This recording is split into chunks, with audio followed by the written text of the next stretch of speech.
No, Jesus, I love you more. No, you more. No, I love you more. Unless you're talking to Jesus, please remember to silence your cell phones. Thanks. Now, where were we? Stop it. Let me talk to your father.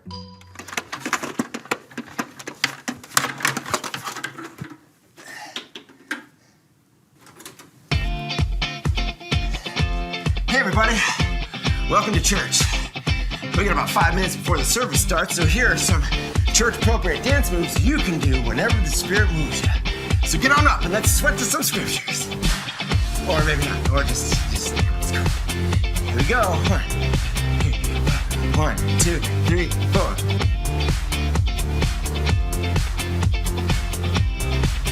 Make sure it's on the face. See it on the face. Yeah. Bring it together. Here we go.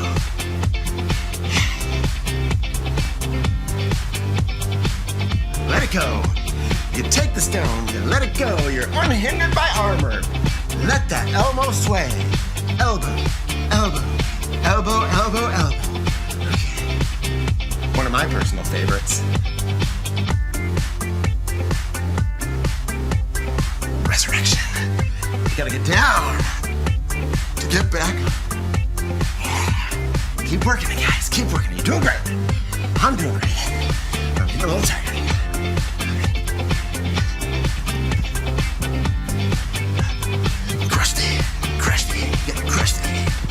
We gotta stomp hard, stomp hard, stomp hard. You're crushing it, crushing it, crushing it. Yeah.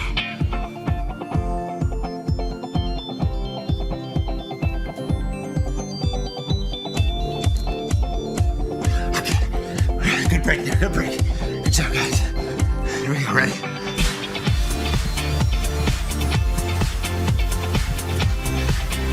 Get that whip going. Scare those tax collectors. Those merchants. Yeah, those merchants.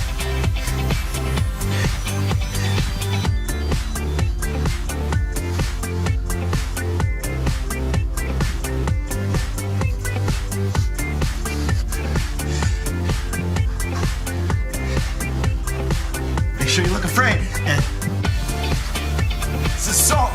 You look back and salt, salt, salt.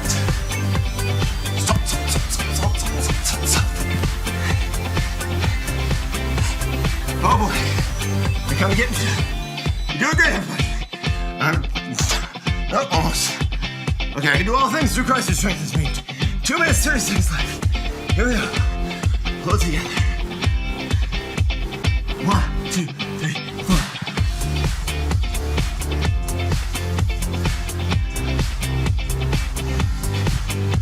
Oh no, oh no, oh no, oh no.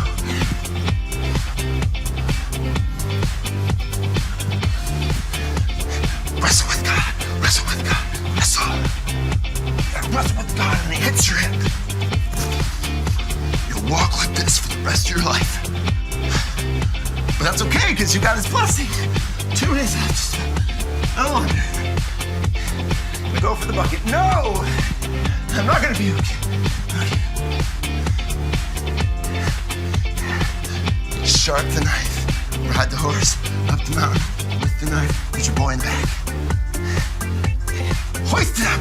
No! Hoist it up! Abraham, no! Hoist it up! Abraham, no! 1 minute 30, guys.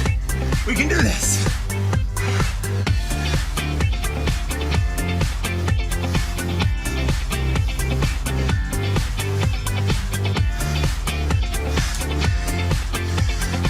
Okay, this one's important. The meekness is important. All right, 1 minute, guys. We're doing great. Keep it meek, but then watch this. This is not meek. Coming at the end with swords. Swords. Cut down the enemy. Flame them dead. Flame them dead. Flame them dead. Whew. Whew. Yeah, there. You can do it.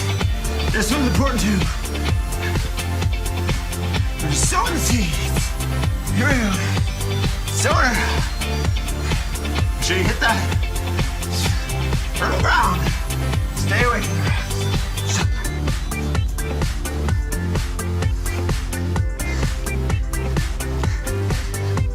watch your back. No, God's got it for you. Watch your back. No, God's got it for you.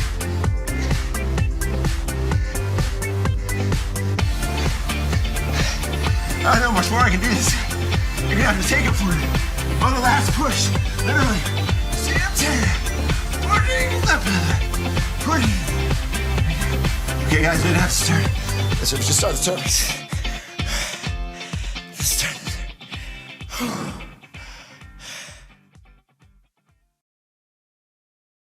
I am IRM. I am IRM. I worship God, The great I am, Redeemer and Master, who values my faithfulness as he expects humility and integrity. in all my words and deeds. I belong to a church that exists to love God above all and share His love to others. I belong to a church That nurtures relationship. With God and with people. I belong to a church that impacts our community Our country, and the world. I belong to a church, that embodies servant leadership, a church rooted in the Word of God, a church united in prayer, a church commissioned to become intentional In redeeming lives, and making disciples. This is who I am. I am IRM.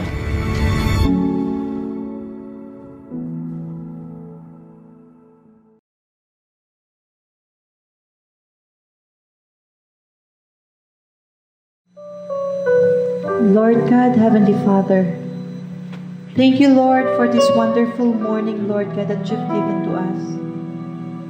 Salamat, Panginoon, na ibinigay mo sa amin ang pagkakataon nito, Lord God, na magtipon-tipon kami, Panginoon, upang sambahin ka, Lord God. Lord, patawarin mo po ang lahat ng mga kasalanan ng bawat isa sa amin, Lord God. Alam po namin, Lord God, na ikaw ang Diyos na buhay, Lord God, na nagbe-bless sa bawat isa sa amin, Lord God. Maraming salamat, Lord God, na sa kabila, Panginoon, ng pandemic na ito, Lord God, ay hindi ka, Lord God, nagkukulang sa amin. Patuloy, Lord God, ang iyong pagbe-bless sa amin, Lord God. At nawa, Panginoon, pangalan mong maitaas, Lord God. Sinabi mo, Panginoon, sa John 14:6, na walang sino man ang makapupunta sa ating Panginoon. And no one goes to the Father except through you, Jesus. And we believe in that, Lord God. We believe in that, Lord. We praise you, Lord. In Jesus' name, amen. Welcome, church! Ready na ba tayong magpuri at magpasalamat sa ating Panginoon? Amen.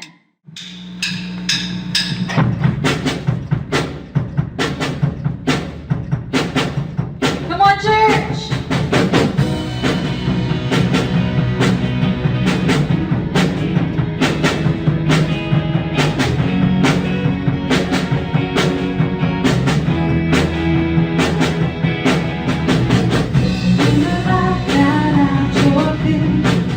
You're the only one I need.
Panginoon na banalan iyong pangalan. Hindi man kami karapat dapat ay ginawa mo kami karapat dapat sa iyong harapan. Purihin ka sa buhay ka.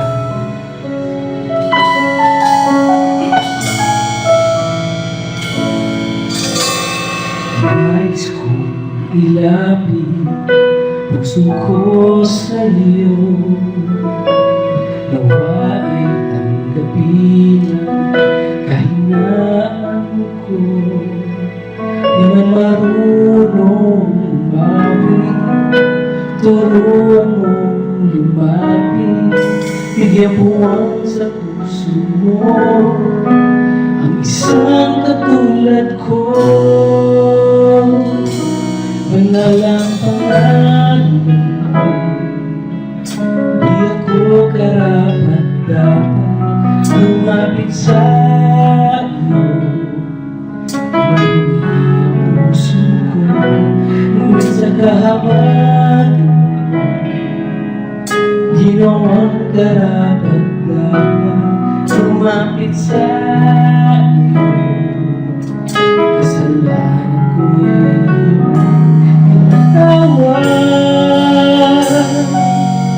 Kamitihan ko lagi iyong minsan paawitin natin ito, kapatid.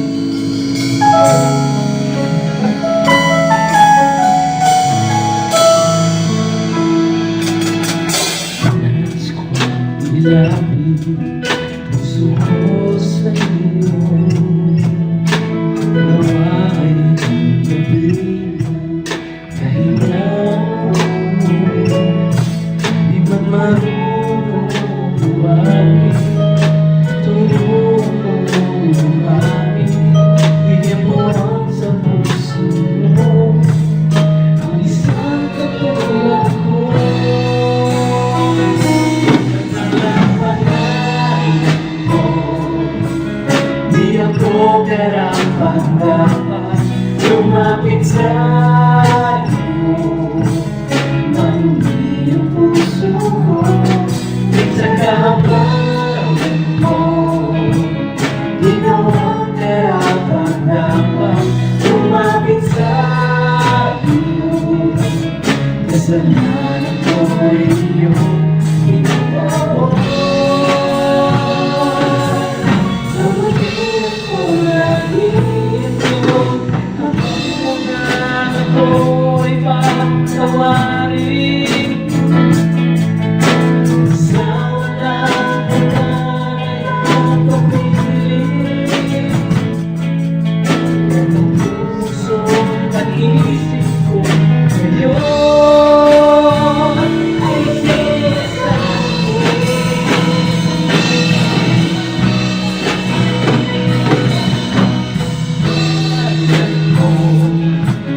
Di ako karapat-dapat lumapit sa iyo.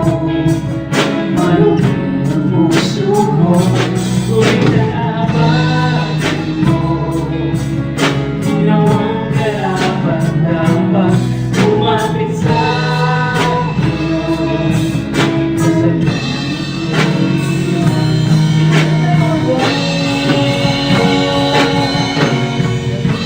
ko lagi ang iyong ako'y patawarin. Sa walang naiba pag-ibig, puso din ngayon ay sinasabi.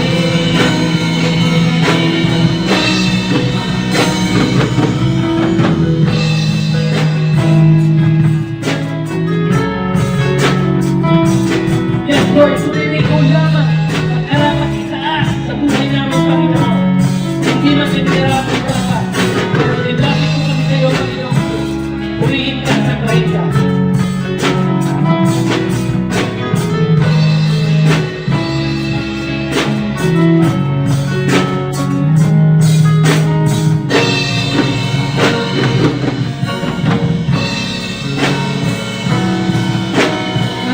Kung ako'y patawarin,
ibigay ang iyong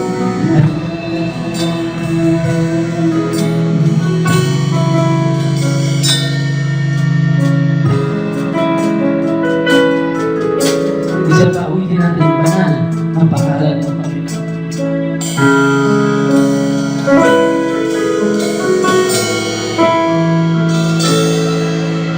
Banal ang pangalan mo, di ako karapat-dapat umapit sa iyo. Marumi ang puso ko, higit sa kahabatan mo. Ginawang karapat-dapat lumapit sa iyo. Kasalanan ko'y iyong pinatawad. Pagdiyan ko lagi iyong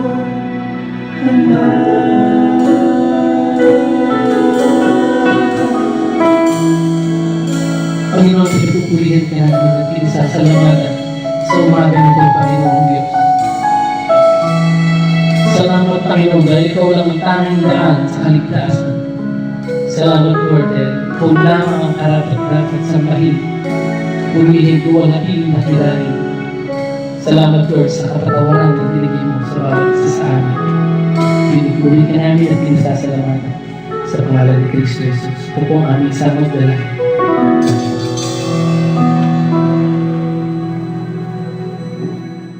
Panginoon, tunay kaming nagpapasalamat sa inyo sa umagang ito, and we pray for your wisdom and knowledge sa aming Pastor Espe na gagamitin mo this morning.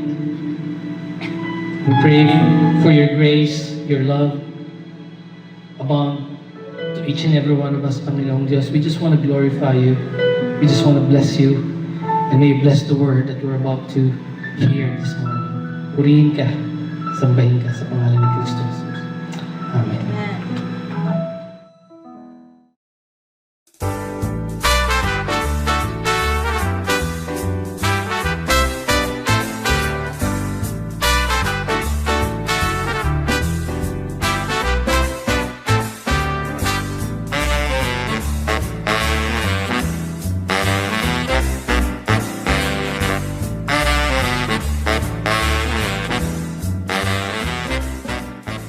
Hello mga bro, kumusta na po?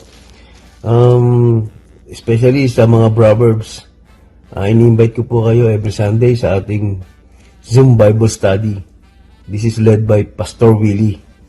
Sana po makatin tayo every Sunday. Thank you po. See you! Hello, iniimbitahan po ang lahat ng WOW na umattend ng Bible Study every Sunday at 8 p.m. via Zoom led by Pastor Willie. Thank you. See ya. Bye. Hi guys, it's Nikki and Chem, and we are your IRM youth leaders. We would like to invite you to our Zoom Bible study, and we can't wait to see you guys there. Bye!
Okay, magandang araw po sa lahat muli.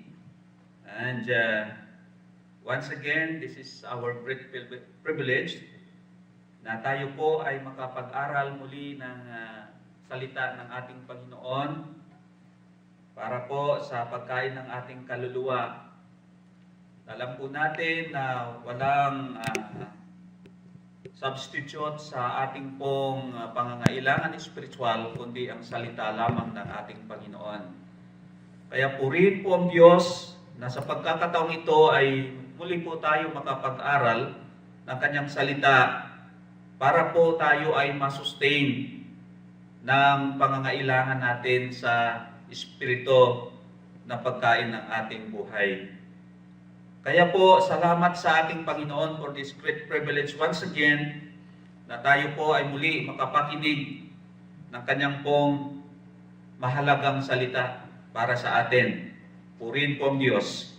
Bago pong lahat, tayo po ay magbasa. Ito po yung ating reading text, makita po sa Genesis sa chapter 22, verses 1 to 14. Babasahin ko po sa translation po ng Tagalog o sa version ng Tagalog.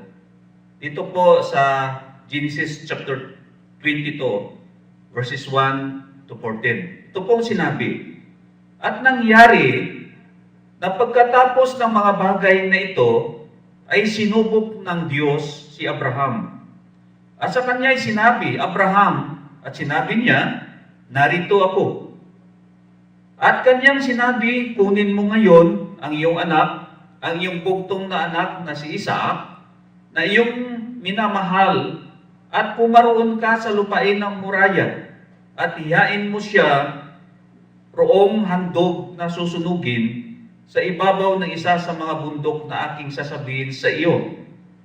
At si Abraham ay bumangon maaga at inihanda ang kanyang asno at ipinagsama ang dalawa sa kanyang mga alila at si Isaac na kanyang anak at nagsibak ng kahoy para ihain susunugin at bumangon at naparoon sa dakong sinabi sa kanya ng Diyos.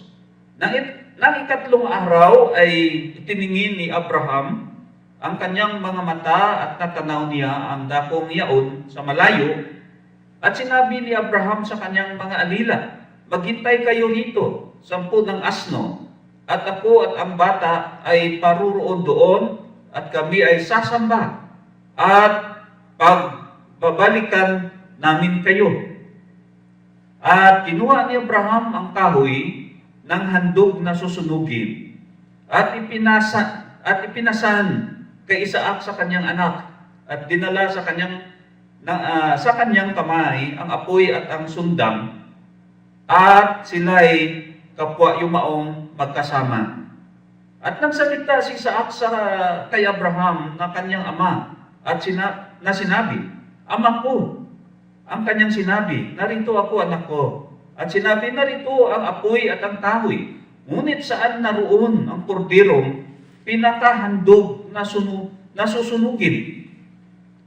At sinabi ni Abraham, Diyos ang maghahanda ng korderong pinakahandog na susunugin, anak ko. Ano pat sila'y kapwa yumaong magkasama. At sila'y tumating sa dakong sa kanya'y sinabi ng Diyos at nagtayo si Abraham doon ng isang dambana at inayos ang kahoy. At tinalian si Isaac na kanyang anak at inilagay sa ibabaw ng dambana sa ibabaw ng kahoy. At iniunat ni Abraham ang kanyang kamay at hinawakan ang sundang upang patayin ang kanyang anak. At tinawag ng anghel at siya ng anghel ng Panginoon mula sa langit at sinabi, Abraham, Abraham, at kanyang sinabi, narito ako.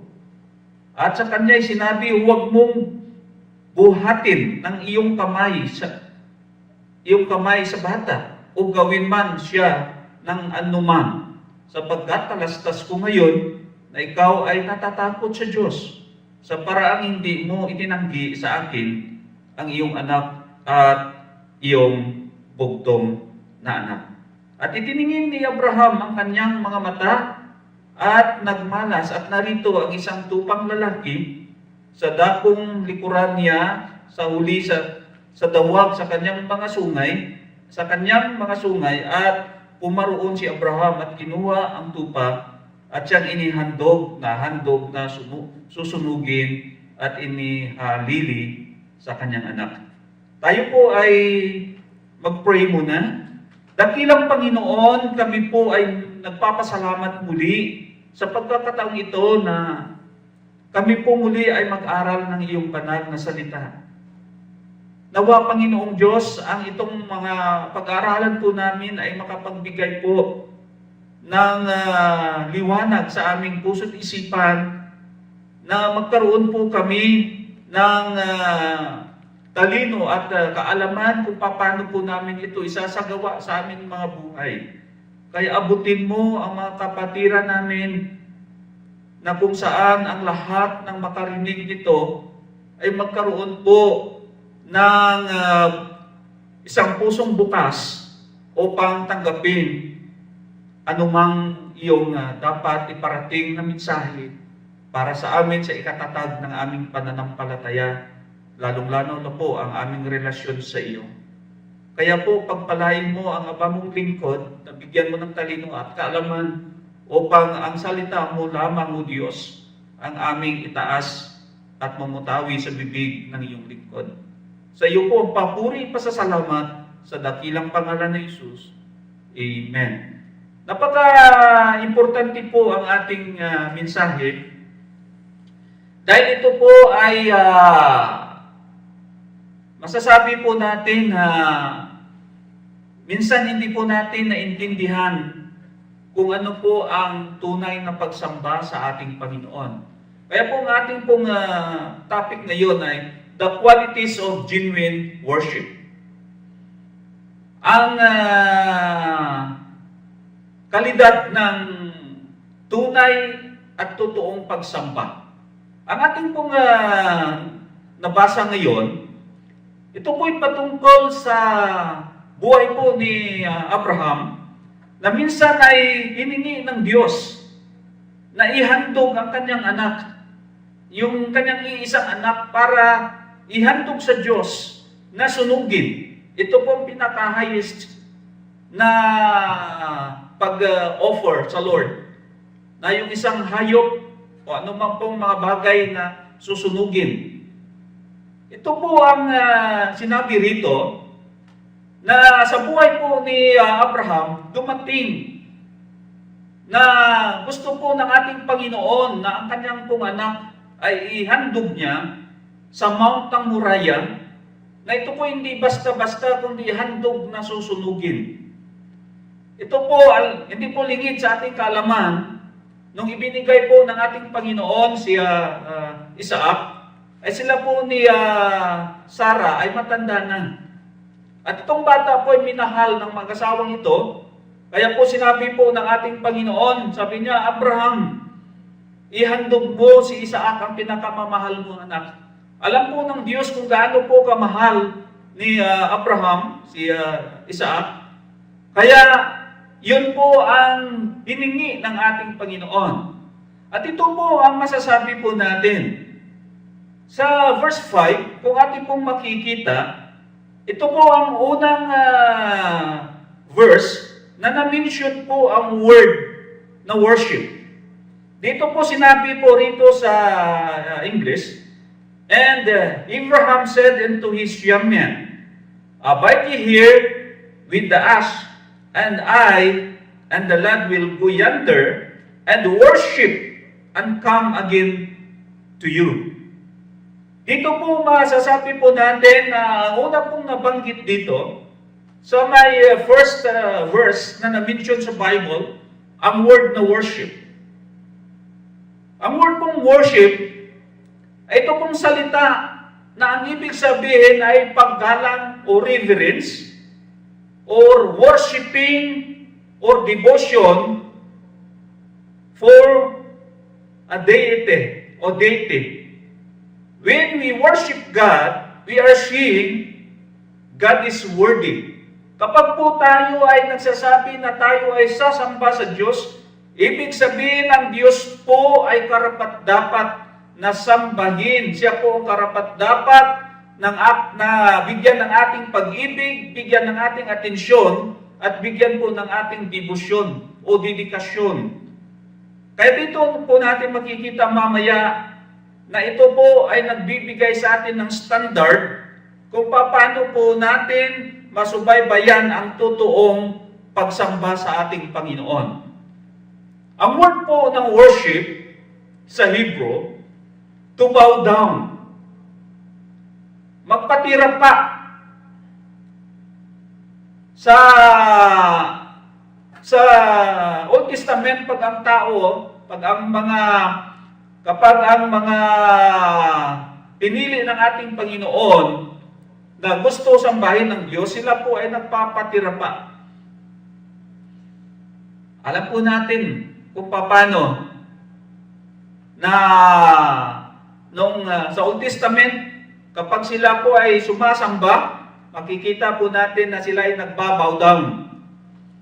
At ito pong word na ito sa New Testament comes from the word that means to kiss the hand in a token of reverence. Ang ibig sabihin, pag tayo po ay nakakita ng isang aso, ito po nire-refer sa isang aso, na kapag makita niya ang kanyang amo o may-ari ng aso o the owner of that dog, siya ay sinasalubong siya ng kanyang aso na kumakawa yung kanyang tail, no? Ng kanyang, ano ba sa tagang ikog? Buntot. Ay, buntot at siya po ay hinahalikan niya yung kamay ng kanyang yung may-ari ng aso o yung owner, yung amo. Yun po, doon po binatay to kiss the hand, no? Na isa pong sagisag na yung kanya pong pagrespeto, pagmamahal sa kanya pong amo, kumpletong pagtiwala ay nariyan.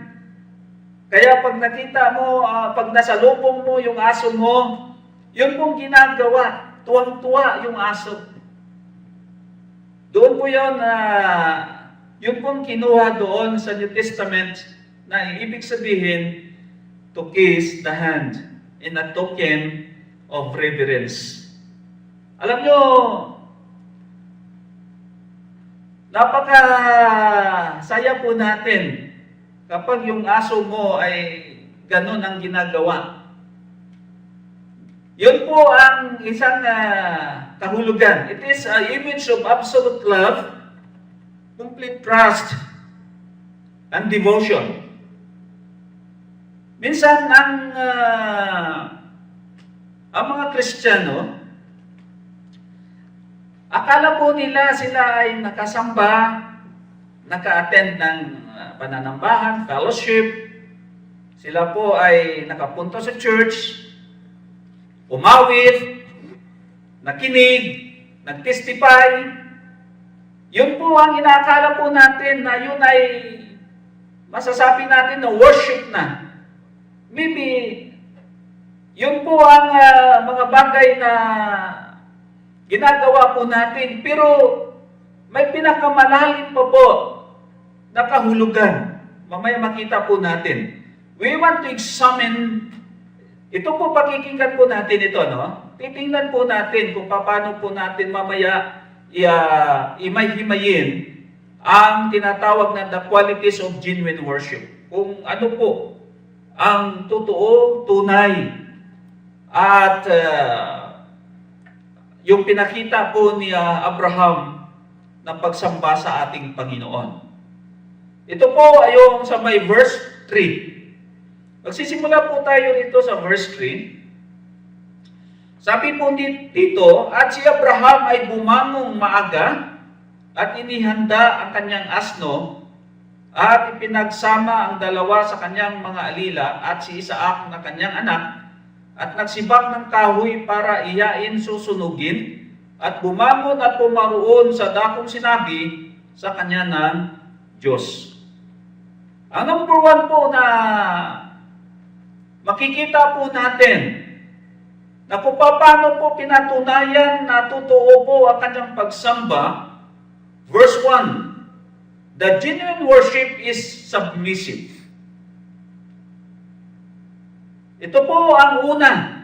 Sa may verse 3 makikita natin yung kanyang submission, pagpapakumbaba, pagpapasakop. Hindi po siya nagdalawang isip. Hindi po siya nakipag-argue sa Panginoon na sasabi, bakit Lord? Bakit anak ko pa? At hindi lang anak ko pa, susunugin pa, papatayin pa. Ako pa mismo ang papatay, ako pa mismo ang susunog para iandog sa iyo. Pero hindi po marinig yun. Hindi po sinabi ng Bible nakipag-argue si Abraham. Kundi siya po ay kusang sumunod. Kaya dito po makita natin na dito, sabi dito, Abraham rose up early in the morning. Siya po bumangon ng maaga at i-prepare ang lahat ng kanyang pangangailangan. Kung ano po inutos ng ating Panginoon, walang kulang, walang lapis, siya po ay sumunod. Kahit siguro sa kanyang puso't damdamin ay napakahirap itong utos ng Panginoon, but yet, masasabi po natin dito na siya po ay sumunod. Lahat ng sinabi ng Panginoon, sinunod niya. Nung sinabi ng Panginoon, go to worship and sacrifice your son. Sabi po ni Abraham, without any hesitation, without any argument, without any excuse, siya po ay bumangon ng maaga at pumunta po roon sa isang lugar na sinabi ng ating Panginoon. Kaya the genuine worship, isa po ito, is submissive. Alam nyo, napakahirap po ang paglilingkod o ang pagsamba sa ating Panginoon kung tayo po ay hindi nagpapasakop kung ano po ang kalooban ng ating Panginoon. Kaya dito po, sinabi po dito sa John chapter 14, verse 15, sabi ni Lord, if you love me, keep my commandments. The true heart for God is marked by obedience. Tama po yun. Ang totoo pong yung pagsamba, totoo po yung puso, totoo pong paglilingkod sa ating Panginoon, ito po ay makikita natin kung tayo po ay masunurin. Worship is what we are. Every obedient moment of our lives is an act of worship. Hindi lang po sa pakikinig, hindi lang po sa pag-aawit sa Panginoon, hindi lang po sa pag-attend sa mga worship service natin. Ang lahat pong ginagawa po natin sa pagsunod natin sa Panginoon, yan po ay isang kahulugan na. Isa pong action ng worship. Sa totoo lang. Halimbawa yung ating attendance, yung tithes po natin, offering po natin, witnessing, praying, studying the word of the Lord, and praise and worship the Lord by singing. Yan po ay isa lamang sa ginagawa po natin kung gusto po natin sambahin ang ating Panginoon. Ang number 2 po rito, sa may verse 2, sabi po ng ating Panginoon, at kanyang sinabi, kunin mo ngayon ang iyong anak, ang iyong bugtong na anak na si Isaac, na iyong minamahal at pumaroon ka sa lupain ng Moriah, at iyain mo siya roon handog na susunugin sa ibabaw na isa sa mga bundok na aking sasabihin. Alam niyo po, itong pagkakataon ito po si Abraham ay kababago lang po ng kanyang time to worship the Lord in the place of Beersheba. He was enjoying a time of blessing and prosperity and he worshiped God. Pero, bigla po nagbago ang lahat nung siya inutusan ng ating Panginoon na i-offer si Isaac. Ang number 2 po rito, the genuine worship is steadfast. Ang word pong steadfast dito ay may katatagan o matatag o matibay. Si Abraham ay nag-worship sa Lord when things are good, but the situation was changed to worst. In spite of that, kahit na po masakit, kahit na po sasabihin natin na hindi po maganda na mga pangyayari sa buhay niya, pero hindi po siya natinag. Siya po ay naging matibay pa rin, na willing pa rin na siya ay sumamba sa ating Panginoon. Napakahirap kaya na sumamba sa ating Panginoon kung ang mga pangyayari sa buhay mo ay hindi maganda, may pinagdadaanan kang masakit, mapait, gaya ngayon, na napakahirap po, very limited ang ating pong mga sources, ang ating pong time. But kung ikaw po ay may totoong pagsamba sa ating Panginoon, hindi po hadlang yun. Diyan pa rin po ang iyong katatagan, diyan pa rin po ang iyong willingness, diyan pa rin po yung kagustuhan mo, diyan pa rin po yung pag-ibig mo sa Panginoon, diyan pa rin po yung uhaw mo, diyan pa rin po yung init mo na gusto mo pa rin sambahin ng Diyos sa anumang pong paraan. Gaya po sa sinabi rito, kahit na po si Abraham ay kababago lang po matapos ang kanyang pagsamba doon sa lugar ng Beersheba, siya po ay pinagpala ng ating Panginoon. But ito pong pagkakataon ito, siya ay sinubukan, pero still, he worshiped God in spite of that. Easy to worship God when things are good. Yan. Alam nyo, kung medyo lahat ay sa pakiramdam mo ay masaya ka, may pagpapala ka, masarap umawit, masarap sumamba sa Diyos, pero kapag ikaw ay may problema, ikaw ay may kapigatian, ikaw ay masasabi po natin na may sakit o karamdaman, napakahirap po na manatili na ikaw ay in the spirit of worship. Dahil alam po natin na minsan ang buhay po natin ay sama sa lamig, sala sa lamig, sala sa init. Napakasarap ang pakiramdam kapag lahat ay maganda sa buhay, pero kapag medyo nakaramdam ka na ng hindi na maayos at maganda, napakahirap po na tayo ay magpatuloy pa rin sa paglilingkod at pagsamba sa ating Panginoon. Pero si Paul, kung titingnan po natin si Paul, nung siya po ay nasa jail, siya po ay nakulong, he still worship the Lord.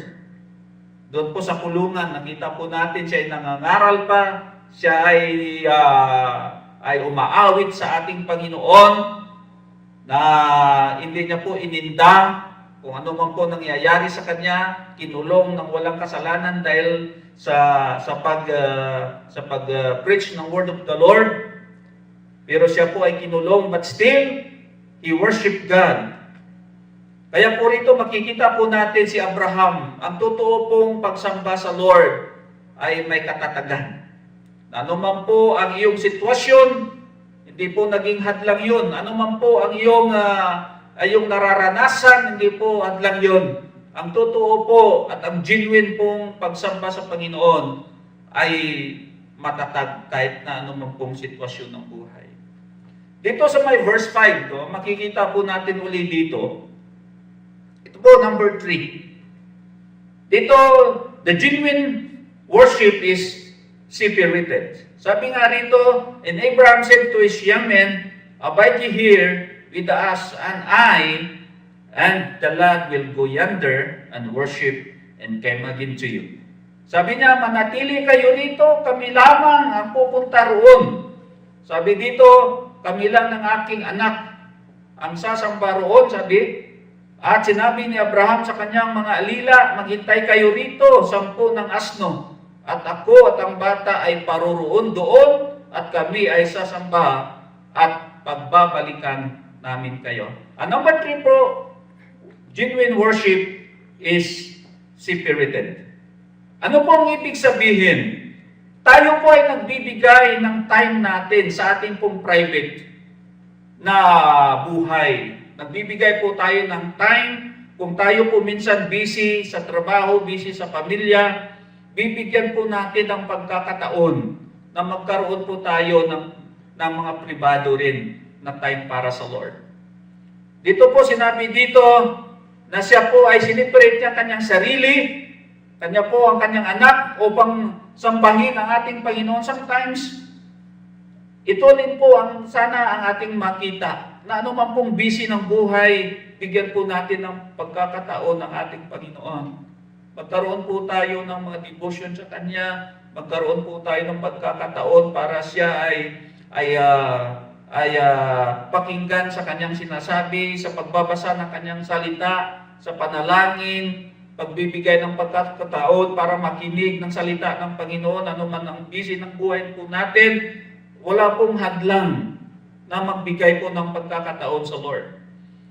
When they are arrived at the mountain, sabi nga rito, Abraham separated himself from every worldly care of needs and want to worship God.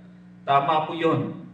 Hindi po lamang nakafocus sa mga material na bagay, sa mga trabaho, sa pamilya, kundi bigyan din po natin ng halaga. Dahil ang totoong pong pagsamba sa Panginoon, nagbibigay po ng pribado nating oras to give time for God to do business to Him. Yan po. Alam nyo, napakahirap, marami po tayong kaagaw. Minsan sasabihin po natin yung ating priority family, ang ating priority trabaho, ang ating priority yung ating mga kaibigan. Minsan wala na pong panahon ang ating Panginoon na bigyan po natin siya ng oras para kausapin sa panalangin, para siya kausapin sa kanyang salita, sa pamagitan ng pagbabasa. Wala po tayo, kahit na po yung Sunday worship po natin, yung time na tayo po ay sandali magbibigay ng pagkakataon para sambahin sa pamagitan ng pakikinig ng kanyang salita. Minsan po, binabalik po wala na natin. Minsan po, naging busy po tayo sa ibang bagay, pero patungkol po sa Panginoon, parang minsan pinakahuli lang po yung ating oras na ibinigay sa Kanya. Napakasakit po na tayo ay naging busy sa mga bagay na sa mga material lamang, sa mga sanlibutan lamang, pero minsan nakalimutan po natin na bigyan ng pagkakataon ang ating Panginoon.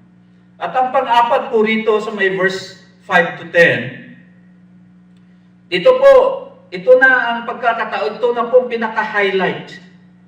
Nung sila po ay lumalakad, napapunta na po doon sa bundok na kung saan na i-offer na po itong anak niya. Sabi na ni Isaac sa kanyang tatay, sabi niya, meron tayong kahoy at mayroon po tayong apoy. Sana po yung handog. Sabi ng kanyang tatay, sabi niya, anak, si Lord ang mag-provide. Kaya po tinawag doon, God is my provider. Kaya ang pang-apat po rito, genuine worship is sacrificial. Willing po siya isakripisyo po, ihandog ang kanyang anak. Napakasakit sa kanyang kalooban na kay isang anak niya na binigay ng Lord, papatayin para ihandog sa Panginoon. Kaya minsan yun po ang pamamaraan para tayo po ay subukan ng ating Panginoon kung tayo po willing na isakripisyo po ang ating buhay, ang ating pong oras, ang ating pong pagkakataon, ang ating pong pagsamba, ang ating pong pakikinig sa salita ng Panginoon, ang ating pong oras, ang ating pong napakahalagang bagay minsan na ginagawa sa buhay na hindi natin pwedeng ipagpalit doon sa ating Panginoon. We need to sacrifice sometimes. Alam nyo, buti nga sa atin yung ating hinihingi ng, yung mga hinihingi sa atin ng Lord, hindi masakit. Ay kung gaya natin si Abraham na yung kay isang anak niya, yun pa ang hiningi. Kaya ba natin ibigay? Napakahirap. Sa mga material na bagay nga, mahirap tayo bumitiw para sa Lord. Anak mo pa. Kaya po rito, the genuine worship is sacrificial. This worship was going to cost Abraham Imaginein mo, ito na po ang pinakamamahal niyang anak, yun pa ang kanyang hiningi. Sabi nga ni Tiri Timbong, sometimes sabi niya, kapag may hinawakan kang mga malagang bagay, huwag mong higpitan. Kasi kapag hiningi ng Panginoon niya, napakasakit bitawan. Kaya minsan, napakasakit nga bitawan. Kaya pag mahal mo isang bagay, sabi niya, medyo luwag-luwagan mo. Kasi kung ano pa ang pinakamalagang bagay sa iyo, na minsan yun po ang pinaka-focus at pinakamamahal mo, yun po ang unang hinihingi ng Panginoon. Napakahirap. Kaya kapag hindi po natin naintindihan yung tunay na pagsamba, hindi po natin kaya isakripisyo.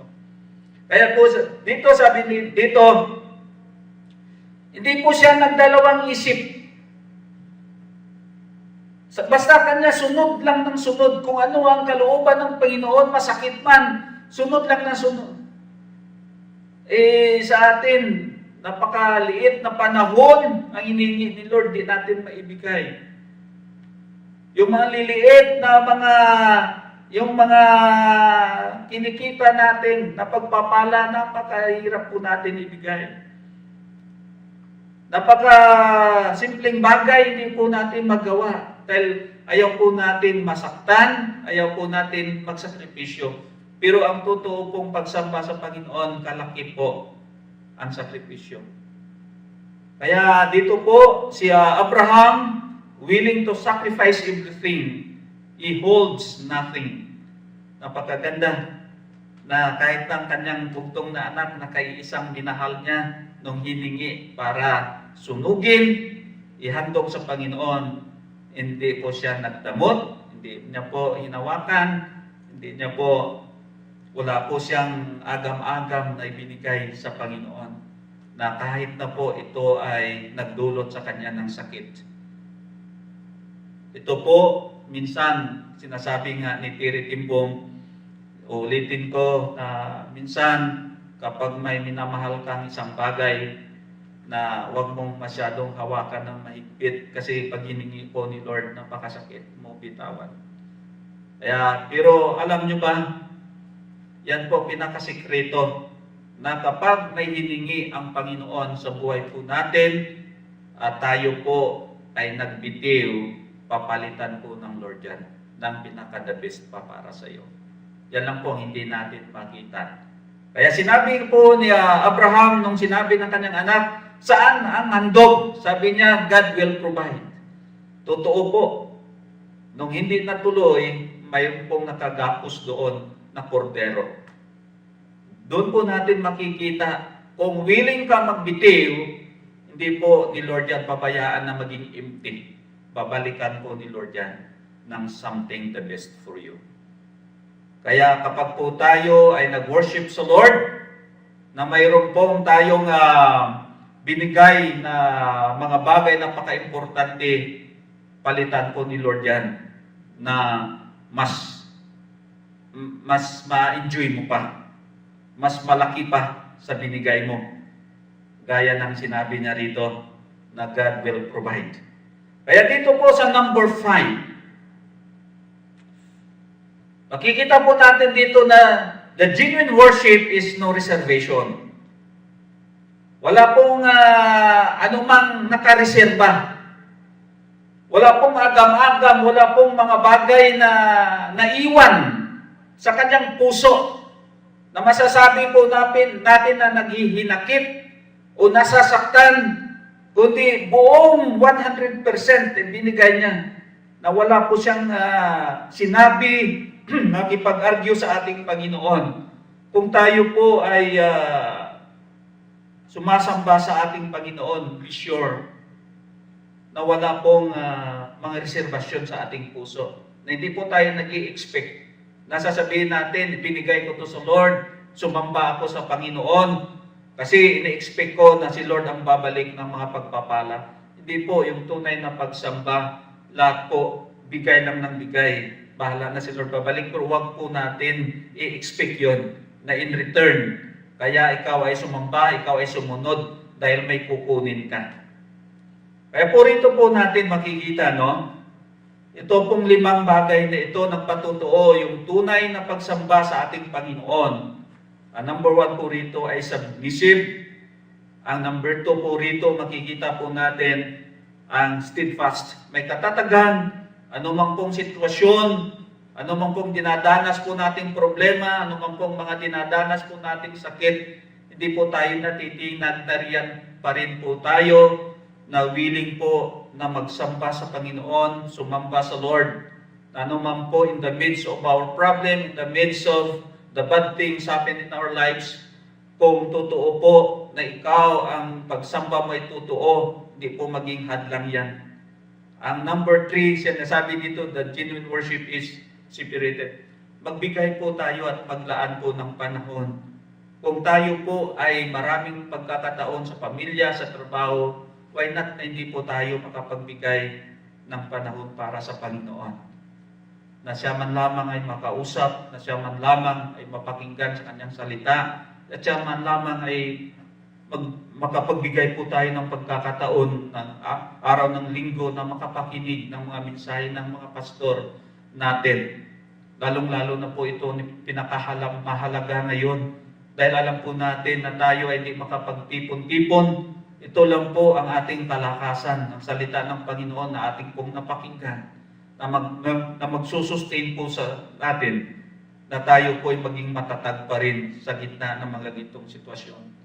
At pang-apat po rito, the genuine worship is sacrificial. Ang pagsamba po sa Panginoon ay hindi po simple, hindi po easy. Ito po ay may mga kalakip na mga pagsakripisyo. Gaya po ng ginawa niya sa kay Abraham nung hiningi siya sa pero wala pong duda, wala pong agam-agam. Binigay po ito ni Abraham na alam niya po na ang Diyos ang siyang owner ng lahat, siyang may-ari ng lahat. Sino ba tayo na umangal kung ano ang ihingi niya? Kasi siya ang nagbigay niyan, siya rin ang babawi kung tutuusin. Wala po tayong magagawa, but ang Lord po hindi kanya bibiguin. Ito po sinubukan lamang kung ang kanyang pong pag-ibig mas higit sa pag-ibig niya sa anak niya. Alam niyo, minsan napakahirap kung mas higit ang ating pagmamahal sa ating pamilya, mas higit ang ating pagmamahal sa trabaho, mas higit ang ating pagmamahal sa pira. Hindi po natin ito kaya i-value o ipalit sa ating Panginoon. Dito po natin masubukan kung ang iyong pagsamba, paglilingkod sa Lord ay totoo at tunay, kung willing mo isakripisyo ang mga bagay na yan, kapalit na unahin natin ang ating Panginoon. At kung tayo po ang totoo ang ating pagsamba, wala po itong ini-expect na in return. Wala po tayong iniisip na kung ano paman na nireserba sa ating buhay. Ang ating pong paglilingkod, ang ating pong pagsamba sa Panginoon, sana po ay wala na pong hati. Hindi na po nagkaroon ng mga divided sa ating puso. Ito po ay buong-buo na paglilingkod natin sa Lord. Sa ating pong konklusyon, ito po ay naging posible lahat dahil si Abraham siya po ay may availability. Willing po siya, available po siya.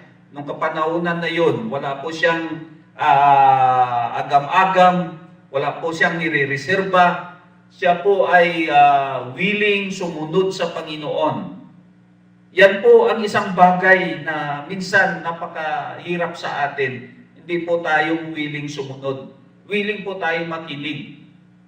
At minsan, pero hindi po tayo willing sumunod. He was in the place. Siya po, anong kapanahunan, nung siya po ay nakinig ng boses ng ating tawag ng ating Panginoon, na nung sinabi, Abraham, bibigay mo ang iyong anak, siya po ay willing. Lahat po ng kalooban ng Panginoon, speak to me, sabi niya. Magsalita ka, Lord, narito ako. Nung sinabi, I'm ready to follow you, Lord. Yan po ang isang bagay. God is seeking genuine worshiper. Sabi nga ng ating Panginoon, ang ating Panginoon ay naghahanap ng tunay na mga tao na siya ay sambahin. Nung kapanahunan nga ni Jesus, kung makita po natin sa Matthew chapter 15 verse 8, may mga tao po roon. Nasabi po ng ating Panginoon, kayo ay sinasamba niyo ako, pinupuri niyo ako, hindi sa puso, kundi galing sa nguso. Napakarami pong mga Kristiyano na minsan siguro ganon. Ang pagsamba, ang pagpupuri, sa bibig lamang, hindi galing sa puso. Pero ang totoo pong pagsamba sa Panginoon, galing talaga po sa puso. Kaya purihin ang ating Panginoon. Kaya po rito po, the true biblical worship is satisfy our total personality. Kung natandaan po natin si Abel at saka si Cain, nung sila after na sila ay mag-offer sa Lord, si Abel ay pinagpala. Dahil nung kapanahunan na yon, kung ikaw ay magbigay ng burnt offering sa Lord, kung ang usok ay pumunta sa itaas, ibig sabihin accepted. Kapag ang usok ay hindi pumailang lang, hindi po accepted. Kaya katatapos lang nila na magbigay sa Lord ng kanilang pong mga offering. After that, makikita po natin yung attitude ni Cain. Inggit at galit ang nanatili, walang pagbabago. Napakarami pong Kristiyano na after ng worship, ganun pa rin. Walang nangyayari sa buhay. Ibig sabihin po, hindi na-satisfy. Yung pagkatao mo po, yung pagsamba mo sa Panginoon na hindi accepted. Sad to say, no? Siguro, pagpaumanin niyo po na medyo masakit, pero ang katotohanan ganun. Kapag ikaw ay sumamba sa Panginoon, pumasok ka sa church, nakinig na salita ng Panginoon, ikaw ay umawit sa Diyos, at pagtalikod mo at umalis ka sa isang lugar na wala pong pagbabago sa buhay, wala pong nangyayari sa buhay, ibig sabihin ay yung pagsamba hindi accepted. Dahil kung totoo na yung pagsamba ay natanggap ng Panginoon, hindi po pwede na hindi po isatisfy na mabigyan ng kasiyahan ng puso mo. Alam niyo po, walang substitute. Wala pong tao na magbibigay sa iyo ng kasiyahan to satisfy your personality. Kung hindi po ang Lord ang magpupuno niya. Noong si Abel, nakita po natin nung ang kanyang pong offer ay tinanggap, siya itong tuwa. Pero si Cain, dahil ang offer niya hindi tinanggap, siya po ay puno ng galit at puno po ng inggit. Yan po. Diyan po natin makikita. Kaya dito, it is a quickening. Sumisigla po tayo, nagbubudhi po tayo. Masaya po tayo kapag ang ating pong worship ay tinanggap ni Lord. Bakit? Kasi po nagbibigay ito ng kasiyahan, nagbibigay po sa atin ito ng pagbabago, nagbibigay po ito sa atin ng kaningningan. Alam nyo, napakarami pong Kristiyano na pagpasok sa church ay walang pong pinagbago. Ganon pa rin. Ang ibig sabihin, ang ating pong worship, maybe ay hindi po natanggap. Kaya purihin ang ating Panginoon sa oras na ito, na sana po, na ito pong mga mensahe na ito ay ating pong huwag po natin itong kalimutan na sa ating pong paglilingkod at to worship the Lord. Ito po ay tunay na pagsamba sa Panginoon na magdadala po sa atin ng kasiyahan ng tunay na pagbabago.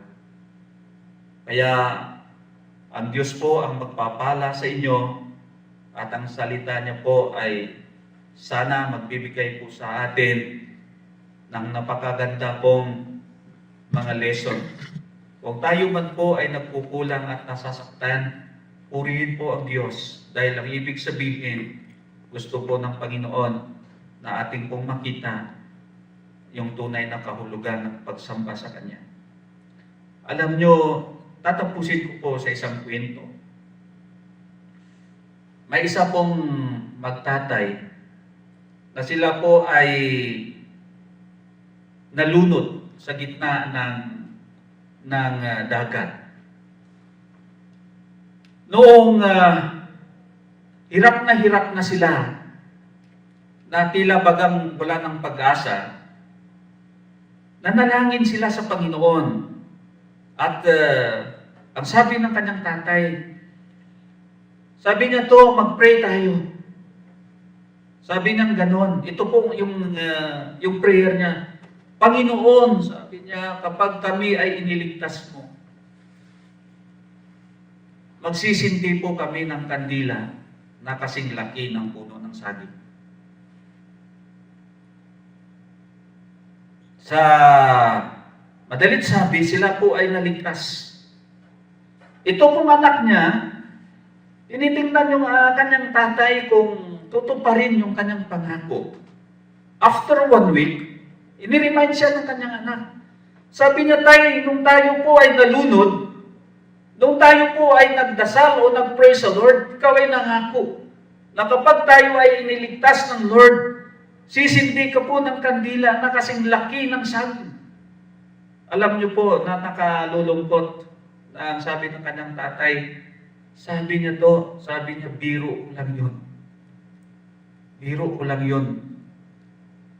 Para, sabi niya, tayo ay iligtas ng Panginoon. Just imagine, napakarami pong mga Kristiyano na minsan ang pagsamba sa Lord, parang ganun. Parang biro lamang. Pero alam niyo po, nakikita ng Lord kung sino po ang totoong sumasamba sa Kanya o hindi. Dahil sa kapanahunan po ni Jesus, alam po ni Jesus ang nilalaman ng puso nila. Kaya sinabi ni Lord, hinahanap niyo ako, hindi sa salita, kundi dahil nabusog kayo. Sinasamba niyo ako, pinupuri niyo ako, hindi mula sa puso, kundi mula lang sa puso. Kaya wag na po nating lukuhin ang ating sarili kung gusto po natin na ang Lord ay ma-please sa atin. Just worship the Lord with a quality and genuine worship. Ang totoong pagsamba sa Panginoon.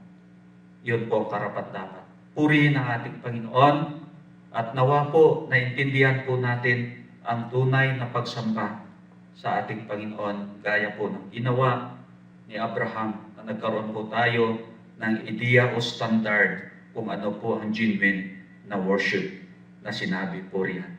Purihin ang Diyos. Tayo po ay manalangin sandali. Dakilang Panginoon, kami po ay nagpapasalamat sa mga mensahe na amin po napakinggan na nagbigay po sa amin ng bukas na isip at puso kung ano pong tunay na pagsamba. Kaya po tulungan mo kami ng aming pong pagsamba sa iyo ay tunay at totoo gaya po ng ginawa ni Abraham. The genuine worship is to submit ourselves before you, Lord. That we steadfast. Kung ano man po nangyayari sa buhay namin, manatili po kaming tapat sa aming pagsamba sa iyo. Na magbibigay po kami ng pagkakataon, ng oras para sa iyo, hindi po lamang sa aming pamilya at sa trabaho, sa mga sanlibutan na bagay. Kundi magbibigay at maglaan po kami ng panahon para din po sa iyo. Ang aming pong buhay, Panginoong Diyos, ay matuto po kami na isaalang-alang ang aming sarili. Na kung ano mang paging sakit man ang mga kalooban, ang iyong inuutos sa amin, tulungan mo kami na matuto po kami na magsakripisyo. At wala pong reservation sa puso namin, kundi kung ano po kami siyang totoo ng aming paglilingkod at pagsamba sa iyo. Salamat po sa mensahe ito. Sana po makarating ito sa mga kapatiran namin at magbibigay po sa kanila ng liwanag at katatagan na kung ano po ang tunay na pagsamba. Salamat po, Diyos, pagpalain po kaming lahat habang po kami ay susunod sa mga mensahe sa araw na ito. Sa iyo po, O Diyos, ipinagkatiwala namin ang lahat. Pinupuri ka namin, sinasamba sa tanging pangalan ng Kristo Jesus. Ito po ang aming samot na namin.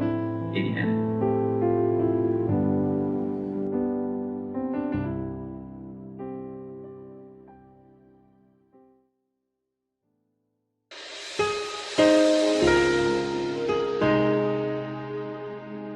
manalangin.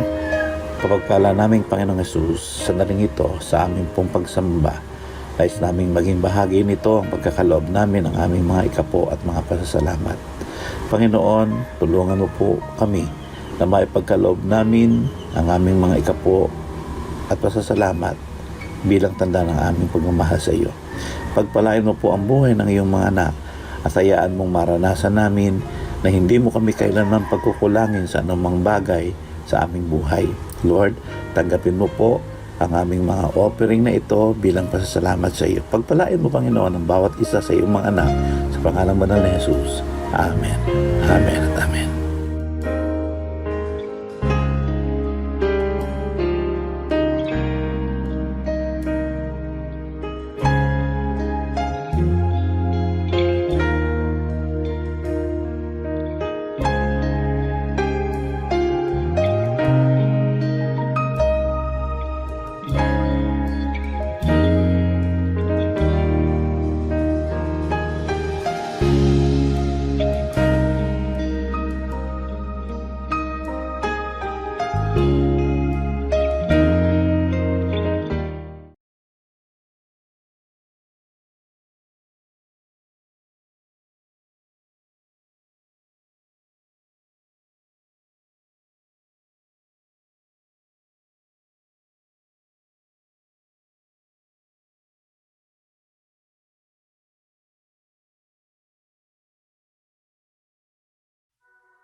Si Yahweh ang tanging Diyos, may gawa ng lahat ng mabuti.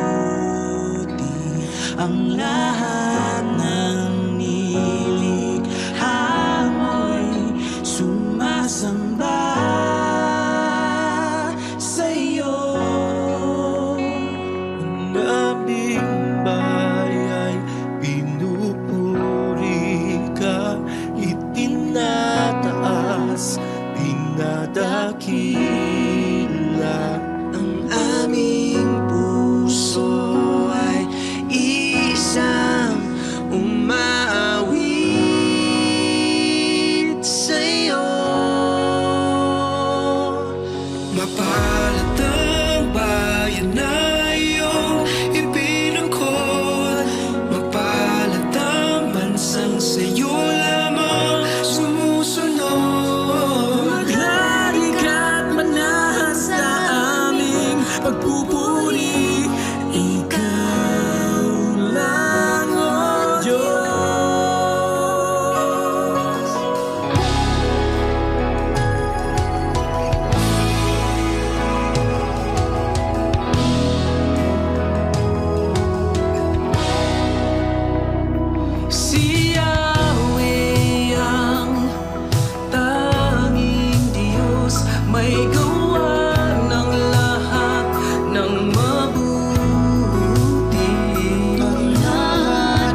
sa'yo lamang sumusunod. Maghari ka't manahan sa aming pagpupuri. Ikaw lang, O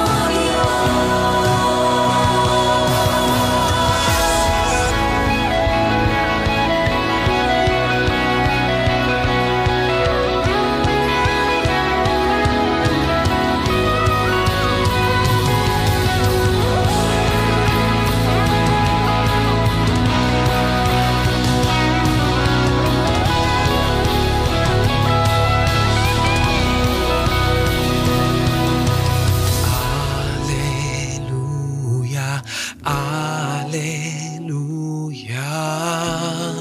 pinupuri ka namin. Alleluia, Alleluia, pinupuri ka namin. Alleluia, Alleluia,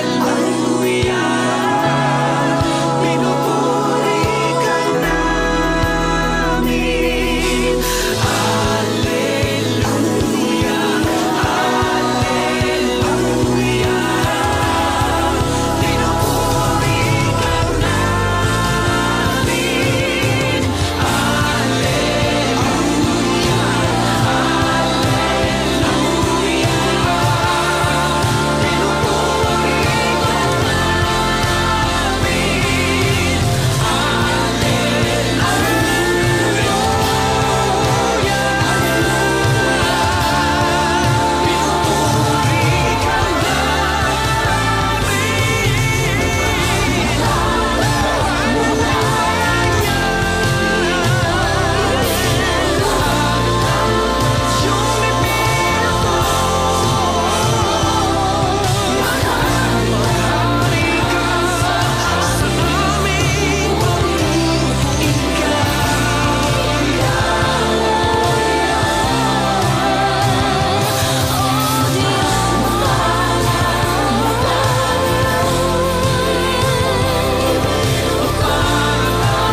Purihin ka at dakilain ka, O Diyos, sa natapos po naming pakikinig ng banal mong salita, patungkol po sa tunay at totoong pagsamba sa iyo.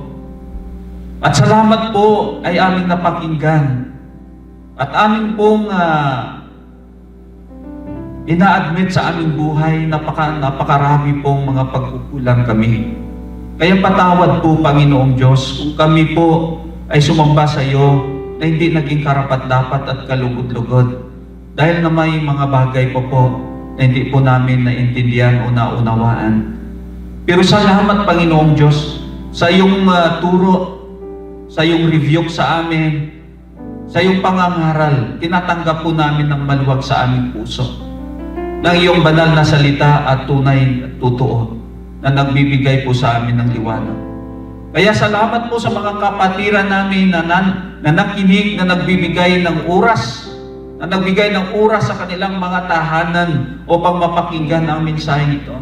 Sana po maparating mo ito, Panginoong Diyos, na may kapangyarihan galing sa iyo para ito po ay magkaroon ng pagbabago sa bawat buhay namin, sa pagbabago sa aming pananaw. Kaya abutin mo mga kapatiran namin Na hindi po namin sila nakita ng ilang araw, ng ilang linggo, hindi po namin alam ang kanilang sitwasyon. Ang aming pong dalangin sa oras na ito, Panginoong Diyos, ay abutin mo sila ng mapagpalang kamay mo para sila ay tulungan, sila ay gabayan, sila, Panginoon, ay pagalingin, sila ay patatagin, sila, ho Diyos, ay patuloy na iingatan. Kaya po sa lahat ng mga leadership, sa mga brothers namin, sa mga wow, sa mga young people, sa mga kabataan, ay patuloy mo po silang iingatan sa mapagpalang kamay mo. Bigyan po sila ng katatagan, ano man pong pagsubok, ano man pong mga nangyayari sa buhay po nila, ay ito po, O Diyos, ay kaya po nilang pagtagumpayan dahil sa iyo. Kaya hayaan mo, Panginoong Diyos, na dadaloy ang pag-iingat, pagpapala mo sa kanila. At ang may sakit o karamdaman, Panginoon, bisitahin mo o panghipuin at pagalingin. Lalong-lalo na, O God, sa buhay po ni Laila, sa buhay po ng Simbulan family. Thank you, Lord, na ikaw pa rin ang patuloy na nag-iingat at nagbibigay sa kanila ng katatagan. Sino man po ang may mga problema, Panginoong Diyos, ikaw po ang patuloy na magbibigay sa kanila ng liwanag para magkaroon po ng kalutasan. Kaya po sa buong linggong ito, ay ipinagkatiwala po namin ang aming buhay sa lahat po ng nasasakupan ng church na ito. Na ikaw po patuloy na maghari sa bawat pamilya, sa bawat buhay namin. Purihin ka, Panginoon, luwalatiin ka, sambahin ka sa mga ginawa mong kabutihan at gagawin mo pa. Kaya po ang papurit pagsamba sa iyo lamang, sa dakilang pangalan ni Kristo Jesus na aming Panginoon at tagapagligtas. Amen. Amen. Thank you guys for watching. Hope to see you next Sunday.